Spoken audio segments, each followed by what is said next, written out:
Hello everyone, welcome to ISPCS Mentor. I am Brijesh. Again, warm welcome to The Hindu Daily News Analysis dated 26 of July. जैसा दोस्तों आज पता है आज क्या है, आज 26 जुलाई है और आज एक बहुत इंपॉर्टेंट डे हो जाता है। आज कौन सा डे है दोस्तों? आज कौन सा डे हो जाता है, कौन सा इंपॉर्टेंट डे हो जाता है? तो आज है कारगिल विजय दिवस। कौन सा है? कारगिल विजय दिवस है। कारगिल विजय दिवस है। कारगिल विजय दिवस है, जैसा आप सबको पता होगा। और इस दिवस ये बहुत हमारे लिए इम्पोर्टेंट हो जाता है, क्योंकि हमको पता होना चाहिए कि हम आज हमारी जो भारत माँ है वो अक्षुण्ण है, तो उसके लिए कितने लोगों ने बलिदान दिया है। और वो 1999 का वो दिन, जिस दिन मई में ये सूचना आती है कि हमारे ऊपर पाकिस्तान की कुछ घुसपैठी है और उसमें 5,000 से अधिक पाकिस्तान जो सेना से समर्थित लोग हैं वो हमारे ऊपर कब्जा कर चुके हैं। ऐसी स्थिति में जब वो क्या 18,000 फीट की ऊंची चोटियों पे वो हमारे ऊपर है और हम उनके नीचे, और उनके हटाने के लिए क्या दुर्गम पहाड़ी क्षेत्र और उन पहाड़ी क्षेत्रों से होकर गुजरना। फिर भी दोस्तों मेरे इन जाबाज भारतीय सेना के लोगों ने उस भी इतनी कठिन परिस्थितियों में भी सफलता हासिल की और पूरे पाकिस्तान आर्मी को जो वहां पे समर्थित थी उसको ढेर किया। उसमें कई लोगों ने इस दुर्गम क्षेत्र में, इस जो कारगिल में 1999 से लेके लगभग 60 दिन से ज्यादा चलने वाले इस युद्ध में लगभग 500 प्लस वीर जवानों ने क्या दिया था? बलिदान दिया। और लगभग कितना 2300 लोग घायल हुए थे। इसके बावजूद हमने उसको फतह किया। तो ये हमसे यहाँ पे हमको सीख मिलती है कि हमें कठिन परिस्थितियों में भी अपनी पूरी क्षमता के साथ लड़ना चाहिए। और इसमें किसकी आप उदाहरण देखिए, जैसे कैप्टन योगेंद्र यादव को देखिए, यहाँ पे कैप्टन योगेंद्र यादव को देखिए, मात्र 19 वर्ष की उम्र में अंतिम दम तक, जब तक सांस थी तब तक उन्होंने घुटने नहीं टेका। या कैप्टन विक्रम बत्रा, जिनको आपने मूवी आई होगी उसमें ही तो देखे होंगे और उनकी कहानियां पढ़िए, कितना प्रेरक इंसान थे वो, कि अपने उस परिस्थितियों में घायल होने के बावजूद भी डटे रहे। और अंत में उन्हीं का ये जो था प्रयास था कि हम उस पे हम हासिल हुए। आज हम बहुत गौरव के साथ कारगिल विजय दिवस मना रहे हैं। और आज का दिन और इंपॉर्टेंट हो जाता है। एक तो ये हमारे हो गया इतिहास और दूसरा वर्तमान। जैसे आज आप पता होगा दोस्तों, आज से क्या हो रहा है? पेरिस ओलंपिक चालू हो रहा है। अभी है, अब जस्ट 6:30 से चालू होने वाला पेरिस ओलंपिक। तो उसमें में भी हमारे जाबाज जो योद्धा है वो भी गए हुए हैं। और आशा करता हूं कि इस बार जो हमारे पदक होंगे डबल डिजिट में होने चाहिए, डबल डिजिट में होने चाहिए। पिछली बार तो एक गोल्ड से ही हमने संतोष किया था, पर इस बार इससे ज्यादा होंगे। और इसी आशा के साथ आज का हम the Hindu daily news analysis session start करते हैं। और आज देखते हैं आज के इंपॉर्टेंट इवेंट्स को देखते हैं। आज क्या है? तो पहली न्यूज हो जाती है हमारे राज्यों को खनिज समृद्ध भूमि पर कर लगाने की असीमित अधिकार। दूसरी न्यूज होती है विशिष्ट और सामाजिक चेतना वाले विद्वान अर्थशास्त्री का उल्लेखनीय जीवन के बारे में है। तीसरा है मंत्री ने संशोधित मॉडल ऋण योजना जो आई है इस बजट में, उसके बारे में देखेंगे। नेक्स्ट जो अभी एक महत्वपूर्ण लैंडमार्क जजमेंट आता है भारत की अवैध कोयला खनन समस्या और लोकमान्य तिलक, और आज का एडिटोरियल है जो कि मानसिक स्वास्थ्य से संबंधित है, उसके बारे में देखेंगे। तो आज आते हैं आज की पहली न्यूज पे।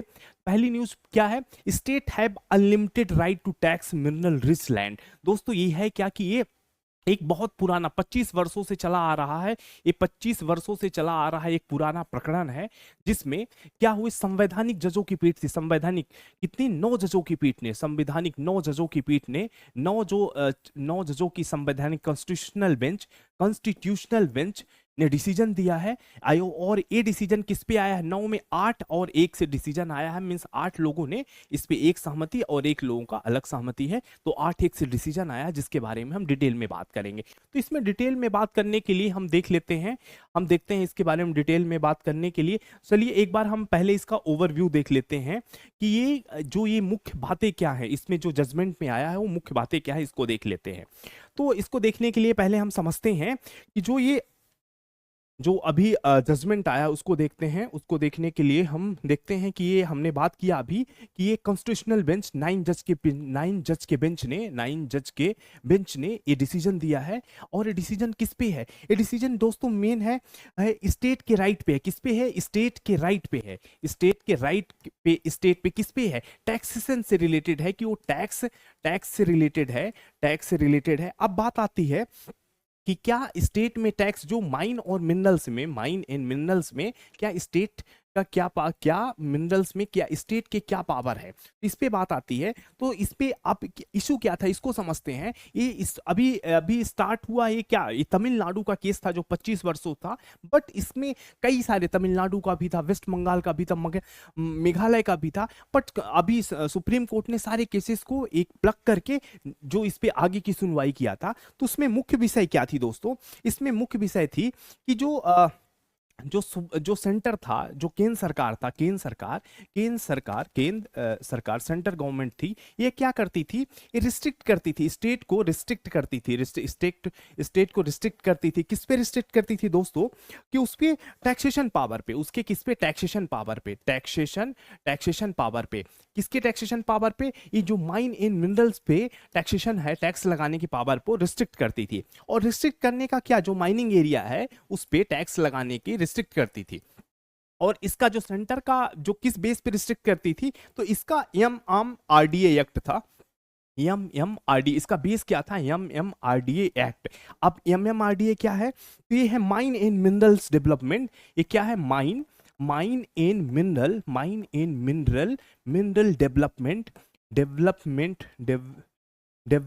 इन mineral development, mine in mineral development regulation act. और ये कब का एक्ट है, इसमें क्या है, 1957 का है, 1957 का एक्ट है। और ये एक्ट, एमएमआरडीए एक्ट क्या करता है, ये इंपावर करता है, किसको, ये सेंट्रल को इंपावर करता है, किसमें, रिलेटेड टू टैक्सेशन से रिलेटेड ये सेंट्रल को इंपावर करता है किसी इसमें टैक्स इंपोज करने की। अब बात आती है कि अब इसमें जो आगे डिसीजन हुआ उसमें क्या हुआ, तो यहाँ पे बात आती है दोस्तों कि यहाँ पे जो स्टेट क्या था, अभी जो सुप्रीम कोर्ट की सुनवाई हो रही थी, तो यही इसी पे सुप्रीम कोर्ट का डिसीजन मेजर क्या था, इसी पे बेस था कि इसमें जो डिसीजन होगा उसको बेस क्या होगा, तो स्टेट के राइट क्या है। तो इसमें सुप्रीम कोर्ट ने या कि स्टेट के राइट क्या है, तो स्टेट की जब राइट की बात आती है तो उसमें बात आती है किसकी, इसमें बात आ जाती है, किसकी बात आ जाती है, तो 7th शेड्यूल की बात आती है, 7th शेड्यूल। और 7th शेड्यूल में आपको पता है 3 लिस्ट है, कौन सी, यूनियन लिस्ट है। दूसरी लिस्ट कौन सी है, स्टेट लिस्ट है। और तीसरी लिस्ट कौन सी है, कंकरेंट लिस्ट है।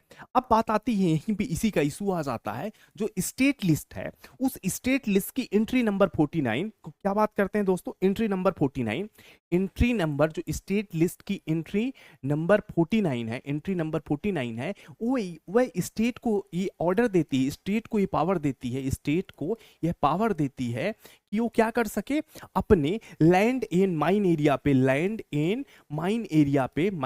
पे रूल रेगुलेशन इन टैक्सेशन को टैक्स लगा सके। ये क्या है, एंट्री नंबर 49, किसकी बात हो रही है, entry number 49 of state list, जो राज्य सूची की जो मतलब एंट्री है, एंट्री नंबर 9 है, वो क्या कहती है कि स्टेट का पावर है किसमें, लैंड इन माइन पे टैक्सेशन का। और वहीं पे एक और जो सेंटर का आर्गुमेंट क्या होता है, यहीं पे सेंटर का भी आर्गुमेंट होता है, किसको लेके, एंट्री नंबर 50 को लेके। एंट्री नंबर 50 में कहा जाता है कि सेंटर क्या कर सकती है, सेंटर मतलब केंद्र क्या कर सकती है कि पार्लियामेंट द्वारा कोई एक्ट जैसे कोई एक्ट बनाकर, एक्ट पास कर, इस पे क्या कर सकती है, ओवर रूल कर सकती है, मींस इस पे जो 49 पे वो कर सकती है। तो इसी पे डिस्कशन के दौरान जो मेन डिसीजन आता है यहीं पे होती है कि 49 या 50 कौन है। तो ये बात की जाती है, सुप्रीम कोर्ट के जो भी डिसीजन है उसमें 8 जज ये सहमत होते हैं कि जो एंट्री नंबर 50 है वो कौन सा, एक जनरल प्रोविजन है दोस्तों, एक जनरल प्रोविजन है। जनरल प्रोविजन का मतलब एक सामान्य सहमति की बात है, ना कि एक विशिष्ट प्रोविजन है, मतलब ये कोई विशिष्ट प्रोविजन नहीं है ये जनरल प्रोविजन है। और ये 49 क्या है, 49 है, ये फिजिकल फेडरलिज्म को, किसको दोस्तों, यहाँ पे बात करते हैं, ये फिजिकल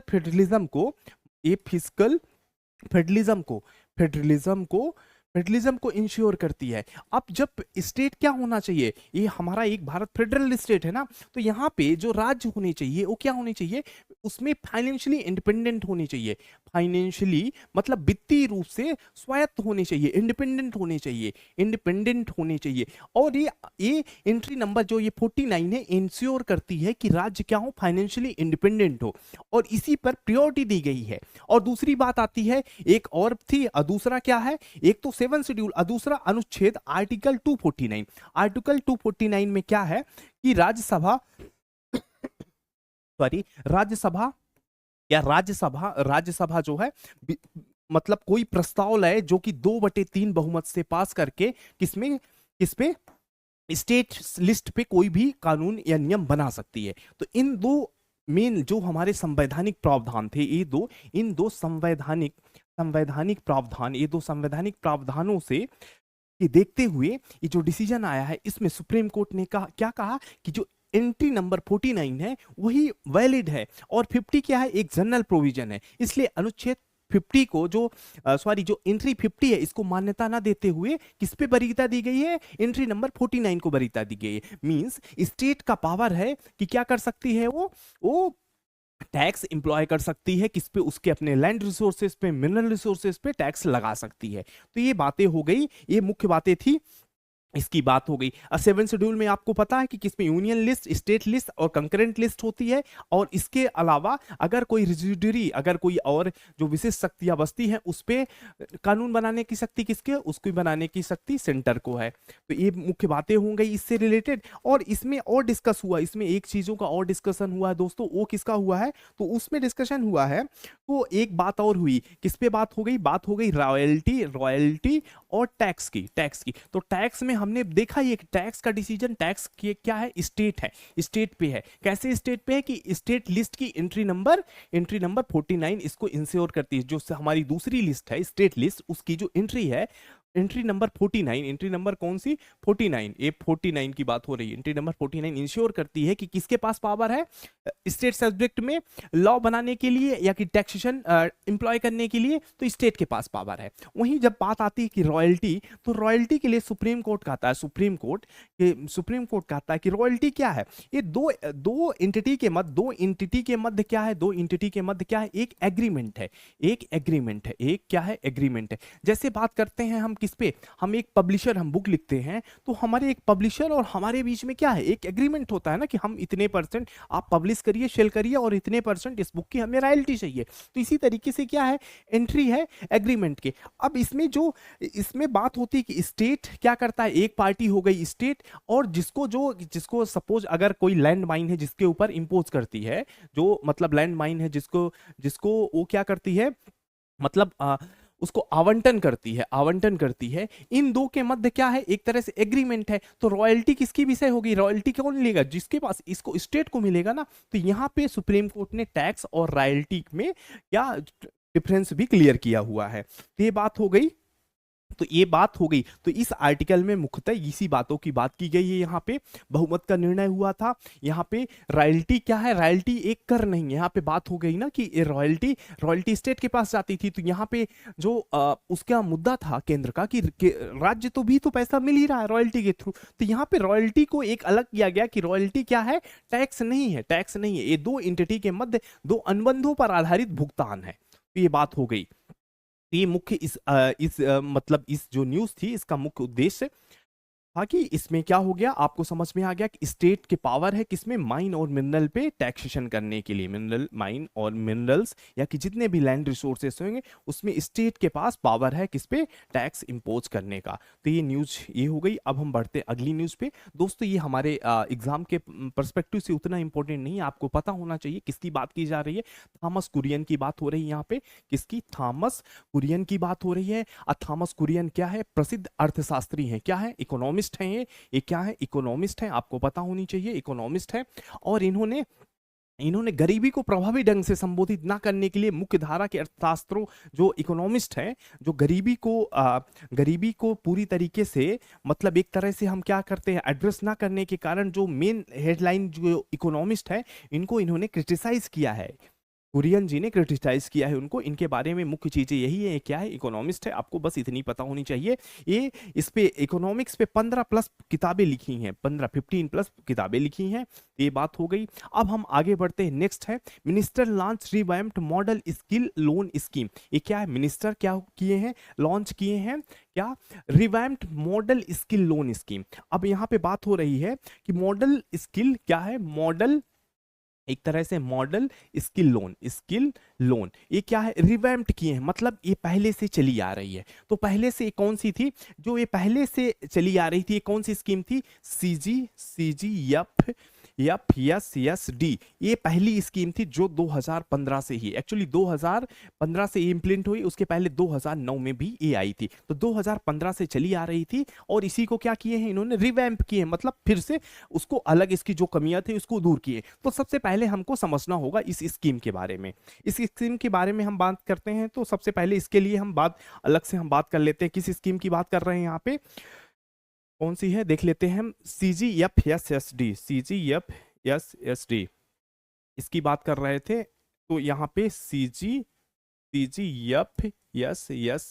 ये क्या है, क्रेडिट गारंटी। कौन सी स्कीम है, credit guarantee, credit guarantee, credit guarantee, credit guarantee fund, fund fund scheme, scheme scheme for skill development, for skill development, skill development, skill development. अब ये स्कीम क्या बात करती है दोस्तों, ये स्कीम बात करती है, ये स्कीम क्या बात करती है इसके बारे में हम देख लेते हैं।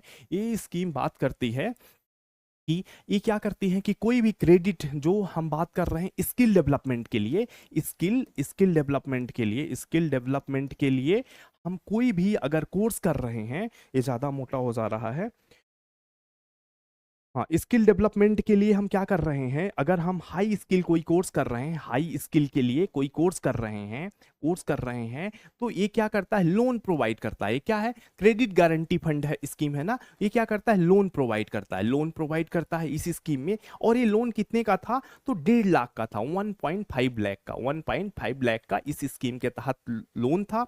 और ये लोन किसको मिलता था, कौन से कोर्स में, इसके लिए हम जब हम हाई स्किल के लिए क्या करते थे, कोर्सेस करते थे, कोर्सेस करते थे। और कौन से कोर्स, जो NSQF, जो कौन से कोर्स, नेशनल स्किल, जो हमारे नेशनल स्किल फ्रेमवर्क में थे, नेशनल स्किल क्वालिटी फ्रेमवर्क में जो कोर्स रजिस्टर्ड थे, उस कोर्स में एडमिशन लेने पे हम 1.5 लाख तक का लोन ले सकते हैं। और ये जो 1.5 लाख तक का लोन था, ये हम कुछ रजिस्टर्ड, जो हम किस पे, कुछ जो रजिस्टर्ड बैंक थे, रजिस्टर्ड बैंक थे, जो मतलब अथोराइज्ड थे, इनके तरफ से जो अथोराइज्ड होंगे उन्हीं से लोन ले सकते थे। ये पहले की स्कीम थी। अब इसमें इसको क्यों रिवैम्प किया गया, क्यों इसमें बदलाव किया गया, तो इसमें बदलाव क्यों किया गया, अब बात आती है ना आपको। ये हमारी न्यू जो अभी बजट आई है, बजट 2024-25 में, बजट 2024-25 में इसको बदलाव किया गया। अब बदलाव का क्या कारण थे, इसके सबसे पहले हमको क्या कारण को जानना होगा, क्यों कारण थे। तो पहली चीज बात आती थी इसमें, लोन की अमाउंट कितनी थी, जो लोन की अमाउंट थी, लोन की अमाउंट थी वो कितनी थी, लोन की अमाउंट थी 1.5 लाख, 1.5 लाख। अब दोस्तों 1.5 लाख जो अमाउंट थी वो सफिशियंट अमाउंट नहीं थी। ये क्या थी, 1.5 लाख की जो अमाउंट है ये पर्याप्त अमाउंट नहीं थी, ये पर्याप्त नहीं थी। अब ये पर्याप्त नहीं थी, पहली चीज है क्योंकि जो हाई स्किल जो कोर्सेस होते हैं वो क्या होते हैं, एक्सपेंसिव है, ये 1.5 लाख रुपए में हो नहीं रहे थे। और दूसरी समस्या क्या थी यहाँ पे, जो दूसरी समस्या की बात करें कि जो ये कुछ ही बैंकों से ले सकते थे, कुछ ही बैंकों से ले सकते थे, जो कुछ अथोराइज्ड बैंक थे, जो अथोराइज्ड बैंक थे उनमें से ही ले सकते थे, ये इसमें समस्या थी। अब इसी समस्या में क्या किया गया, बदलाव किया गया है। और जब बदलाव क्या किया गया है कि अब इसमें जो 1.5 लाख की अमाउंट थी वो 7.5 लाख कर दिया गया है। अब कितनी अमाउंट हो गई, अब जो हमारा मॉडल लोन स्कीम है उसमें कितनी लोन, हम कितने अमाउंट तक का लोन ले सकते हैं। अभी भी चीजें वही हैं कि हम हाई स्किल कोर्सेज के लिए इस पे लोन लेते हैं मॉडल लोन स्कीम में, और इसमें कितनी, अब अमाउंट कितनी हो गई, 7.5 लाख हो गई अमाउंट। अब इसमें और दूसरा बदलाव क्या किया गया कि पहले क्या था कि हम पहले जो कुछ अथोराइज्ड बैंक थे उन्हीं से ले सकते थे, अब हम बैंक के अलावा बैंक के अलावा नॉन बैंकिंग फाइनेंस कंपनी से भी ले सकते हैं, एनबीएफसी से ले सकते हैं, एनबीएफसी से ले सकते हैं लोन। अब स्मॉल बैंक जो हैं उन वो भी लोन दे सकते हैं। और जो पहले के अथोराइज्ड बैंक थे ही, जो अथोराइज्ड बैंक हैं ही, अथोराइज्ड बैंक जो पहले थे वो तो रहेंगे ही, वो तो रहेंगे ही। तो इस तरीके से हम देखते हैं कि अब हम एनबीएफसी से भी ले सकते हैं, स्मॉल बैंक से भी ले सकते हैं और अथोराइज्ड बैंक से भी ले सकते हैं। और इस 1.5 लाख की अमाउंट को बढ़ा के कितना कर दिया गया है, 7.5 लाख कर दिया गया है। ये मुख्य बातें हुई इस न्यूज से, ये मुख्य बातें हुई। अब हम इस योजना के बारे में, ये वित्त मंत्री ने किया है, कितना हमने देखा, 7.5 लाख रुपए कर दिया गया है। और ये पिछली से तुलना में क्यों अच्छी है, हमने इसका एक डिटेल देख लिया है। अब आगे बात करते हैं, नेक्स्ट बात कर लेते हैं हम। तो नेक्स्ट देखते हैं, नेक्स्ट ये हमारा क्या है, यूपीएससी प्रीलिम 2018 का क्वेश्चन है। इसको आप अटेम्प्ट करिएगा और इसका आंसर हमें कमेंट बॉक्स में दीजिएगा। नेक्स्ट हम देखते हैं India's illegal coal mining problem. अब हम, ये बहुत बड़ा इशू है सॉरी दोस्तों, इसको हम डिटेल में देखते हैं। इंडिया का क्या कोल माइनिंग से रिलेटेड जो प्रॉब्लम है उसके बारे में देखते हैं यहाँ पे। तो अब हम इसके बारे में एक पहले ब्रीफ ओवरव्यू ले लेते हैं अलग से, फिर हम आते हैं इस न्यूज़ पे। तो ओवरव्यू लेते हैं, इसमें बात क्या है कि अभी कॉन्टेक्स्ट क्या है इसका, इस न्यूज़ का कॉन्टेक्स्ट क्या है। अभी गुजरात में क्या, गुजरात में हाल ही का जो केस हुआ, क्यों इन न्यूज़ में है, गुजरात में क्या हुआ, एक इलीगल कोल माइन में, इलीगल अवैधानिक जो कोल माइनिंग थी, कोल माइनिंग में क्या हो गई है, 3 लोगों की हत्या हो गई है। 3 लोग को उसके दबने से 3 लोगों की हत्या हो गई है। 3 पीपल क्या हो गए हैं उनकी डेथ हो गई है, ठीक है। इसीलिए न्यूज में ये आया है, ठीक है। अब बात आते हैं किस पे है, इलीगल कोल माइनिंग पे। अब बात आती है किस पे, बात आ गई इलीगल कोल माइनिंग की बात आती है कि इलीगल कोल माइनिंग का इशू है। और ये दोस्तों, ये केवल गुजरात का इशू नहीं है, बल्कि ये कहाँ पे भी है, झारखंड। आए दिन ये झारखंड से भी ये न्यूज़ मिलती रहती है। और कहाँ का इशू है, ये वेस्ट बंगाल से भी यही न्यूज़ हमको मिलती है, वेस्ट बंगाल में भी यही होता है। और कहाँ पे होता है, और मेघालय में भी ये होता है, मेघालय में भी ये होता है। ये हमारे लिए एग्जाम के पर्सपेक्टिव से इंपॉर्टेंट हो जाता है। अब इनके इंपॉर्टेंट क्या है कि जो इलीगल माइनिंग हो रही है वहां पे जो वर्कर है, पीपल हैं, उनके लिए, एक तो उनके लिए जो सोशियो इकोनॉमिक प्रॉब्लम हो रही है, सोशियो सामाजिक आर्थिक, सोशियो इकोनॉमिक प्रॉब्लम जो हो रही है, मतलब जैसे इनकी इनकी जो समस्याएं हैं, जैसे आए दिन उनके जो इलीगल वर्कर हो माइनिंग में जो काम कर रहे हैं उनकी डेथ हो जा रही है। और दूसरा क्या है, पॉल्यूशन का इशू हो गया। ये दोनों हमारे लिए बहुत इंपॉर्टेंट इशू हो जाते हैं इलीगल कोल माइनिंग से रिलेटेड। अब हम देखते हैं अभी कैसे हो रहा है, इसको समझने की कोशिश करते हैं। तो इसको समझने की कोशिश करते हैं जब, तो हम देखते हैं कि जो कोयला जो है, वो हमारे वो भारत में सर्वाधिक पाया जाने वाला है, सर्वाधिक अबंडेंट रूप से पाया जाता है, सर्वाधिक रूप से पाया जाने वाला एक क्या है, फॉसिल्स फ्यूल है। फॉसिल्स फ्यूल में सबसे ज्यादा पाया जाने वाला है। अब कोल जो होता है, कोल की बात करते हैं तो कोल क्यों इंपॉर्टेंट हमारे लिए, क्योंकि हम एनर्जी के लिए किस पे डिपेंड है, आज भी हम एनर्जी किस पे, थर्मल पावर पे ही डिपेंड है, कोल पे ही डिपेंड है।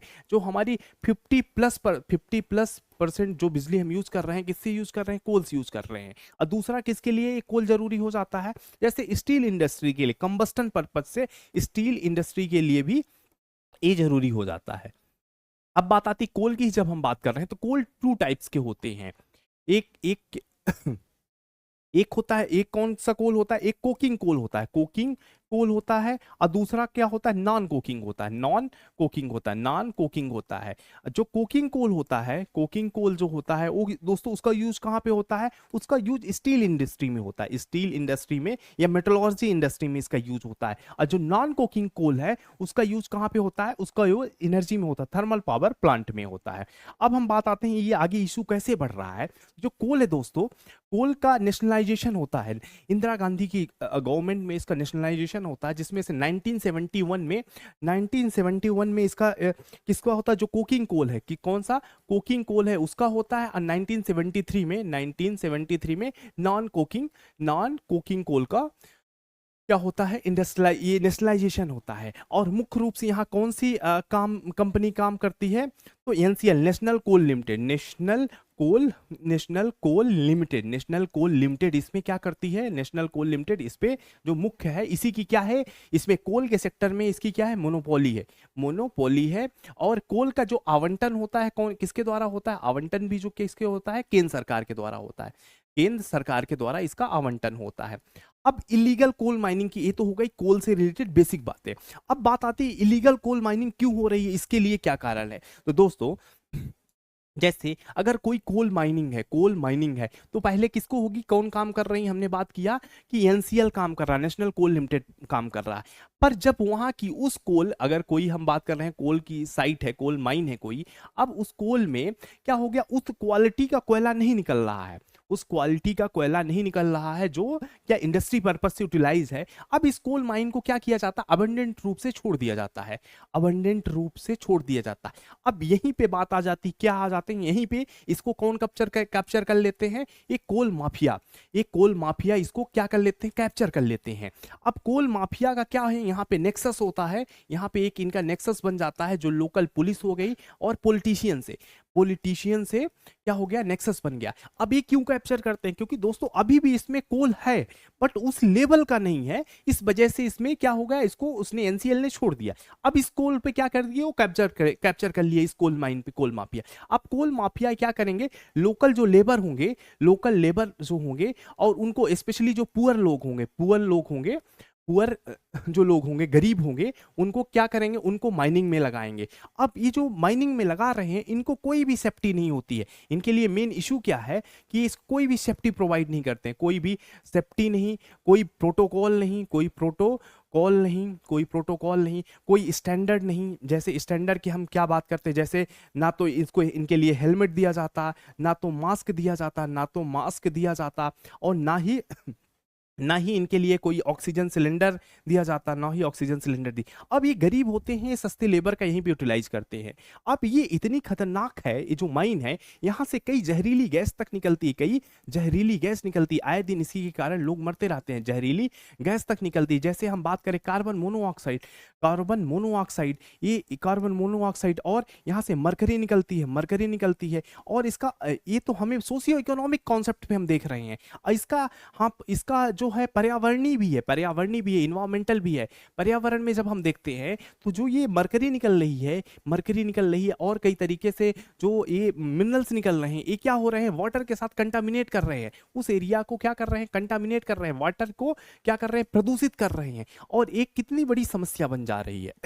बट अब आती है कि इसमें, अब यहाँ पे तो बात हो गई ये समस्या की, अब समस्या की बात आती है तो इसमें बताते हैं कि ये समस्या बनी क्यों है, इसका रेगुलेशन क्यों नहीं है, समस्या बनी क्यों है। जब समस्या की बात कर रहे हैं हम, तो इसमें बात की जाती है कि इसमें समस्या क्यों है। तो अब यहां बात आती है कि अगर स्टेट पे कोई माइन है, उस पे स्टेट में लॉ एंड ऑर्डर का काम किसका है, लॉ एंड ऑर्डर की किसकी ड्यूटी है, तो ये किसकी रिस्पॉन्सिबिलिटी बन जाती है, स्टेट की रिस्पॉन्सिबिलिटी बन जाती है। बस यहाँ स्टेट का कहना क्या है कि ये जो माइन है, माइन का रेगुलेशन जो है, क्योंकि हमने पहले ही बात किया कि माइन का आवंटन कौन कर रहा है, केंद्र सरकार कर रहा है। तो ये क्या स्टेट का क्या आर्गुमेंट है कि माइन का जो रेगुलेशन है सेंटर के पास है, इसलिए हम इस पे क्या कर सकते, पूर्ण तरीके से हम रेगुलेशन नहीं कर सकते हैं।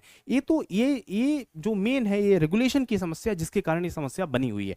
अब इससे इतनी हमने देखा कि इससे कितना सोशियो इकोनॉमिक और इसका पॉल्यूशन कितना तेजी से बढ़ रहा है, और ये समस्या एक भारी मतलब एक बहुत ही क्रिटिकल रोल पे ले रही है।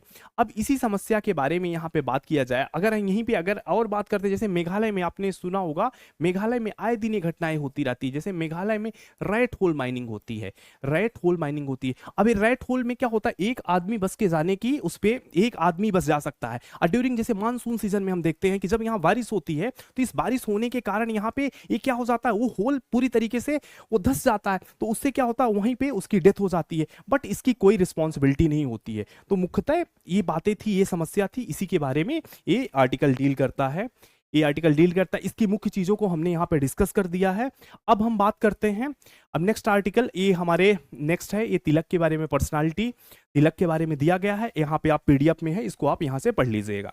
नेक्स्ट जो आर्टिकल है हमारा, ये आत्महत्या पे है, इसकी जो डिटेल्स है इस पे पीडीएफ में दिया हुआ है, आप वहाँ से पढ़ लीजिएगा। और आज का यहीं पे ये सेशन हमारा कंप्लीट होता है। Thank you so much. और हम आशा करते हैं कि आप इससे बेनिफिट आपको हो रहा होगा, और अगर आपको बेनिफिट हो रहा है तो प्लीज़ इस वीडियो को लाइक, शेयर और सब्सक्राइब करिए। Thank you so much.